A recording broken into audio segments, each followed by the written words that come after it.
ఓం శ్రీ సాయిరామ్. భగవాన్ శ్రీ సత్యసాయి మహిమాచరికి స్వాగతం. భగవాన్ బాబావారు తమ భక్తులందరితో ఆంతరంగిక వ్యక్తిగతమైన సంబంధం కలిగి ఉంటారు.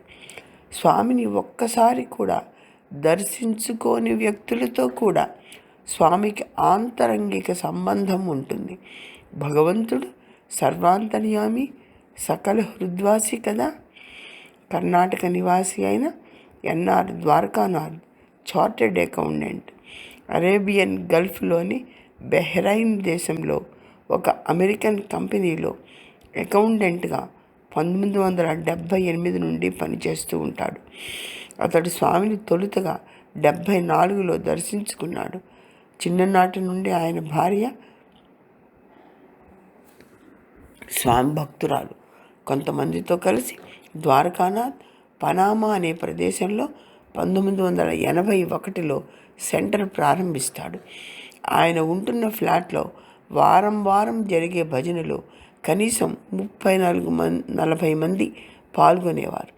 స్వామి ఒక చేత్తో యాపిల్ పండు పట్టుకొని ఉయ్యాలలో కూర్చున్నట్లు ఉండే అందమైన ఫోటో ఆ భజన హాల్లో ఉండేది. ద్వారకానాథ్ అత్తమామలు బెహ్రాన్ వస్తారు.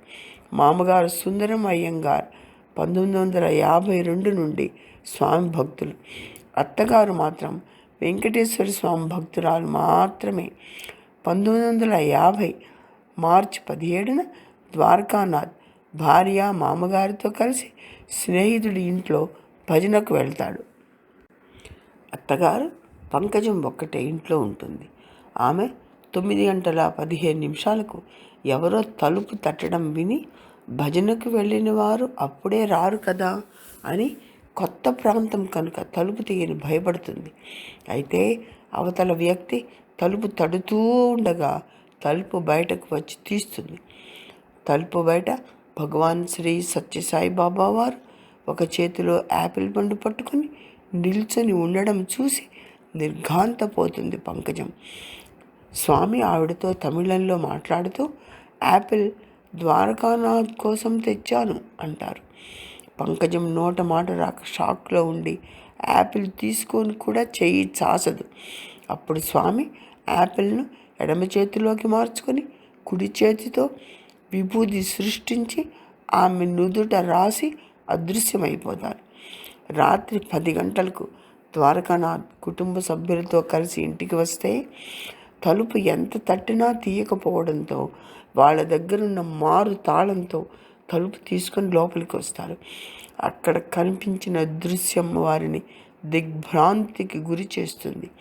పంకజం నుదుట తెల్లటి విభూది రేఖ మెరిసిపోతుంటుంది. ఆమె వెంకటేశ్వర స్వామి భక్తురాలు మాత్రమే, అందువల్ల విభూది ధరించదు. ఎవరు పెట్టి ఉంటారు అనుకుంటుంటారు వారు. కొంతసేపు అయ్యాక ఆవిడ తేరుకొని తన అనుభవాన్ని వారికి చెప్తుంది. భగవాన్ తన గుమ్మం ముందుకు వస్తే లోపలికి పిలిచే అవకాశం లేకుండా పోయిందే అని ద్వారకానాథ్ బాధపడతాడు. ఆ తర్వాత యాపిల్ పండు ప్రసాదంగా అందించినప్పుడు పంకజం తీసుకోలేకపోయిందని అందరూ బాధపడతారు. అయితే స్వామి నిజంగా తమ ఇంటికి వచ్చారా లేదా అని ద్వారకానాథ్ మనసులో ఒక మూల సందేహం ఉంటుంది. మరునాటి ఉదయానికంతా స్వామి ఫోటోలోంచి విభూది వస్తూ ఉంటుంది. అది గమనించి ద్వారకానాథ్ తప్పకుండా స్వామి తమ ఇంటికి వచ్చారని గ్రహిస్తారు. మర్నాడు వారింట్లో భజన జరుగుతుండగా చాలామంది వచ్చి విభూది పటం నుంచి రావడం చూస్తారు. పక్కనే ఉన్న షిరిడీ బాబా వారి పటం నుంచి కూడా విభూది వస్తుంటుంది. అయితే స్వామి పటంపై ఉన్న విభూది తెల్లగా మెత్తగా చూర్ణం వలె కమ్మని వాసనతో ఉంటుంది. షిరిడీ సాయి పటం మీద విభూది కొద్దిగా గరుకుగా గోధుమ రంగులో ఉంటుంది. ఈ విధంగా బాబావారు శ్రీమతి పంకజానికి కనిపించి తమ యొక్క మహిమను చూపి విశ్వాసాన్ని కలిగించారు. పంకజం కాలికి ట్యూమర్ ఉండేది. ఆపరేషన్ చేసి తీసివేయాలని వైద్యులు చెప్తారు.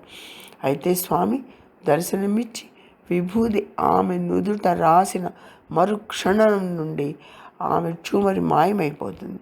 ఇలాంటి దివ్యానుభూతి కలిగించి వెంకటేశ్వర స్వామి, భగవాన్ బాబా ఇరువురు ఒక్కరే అని ఆవిడ గుర్తించేటట్లుగా మహదానందం పొందేట్లుగా చేశారు స్వామివారు.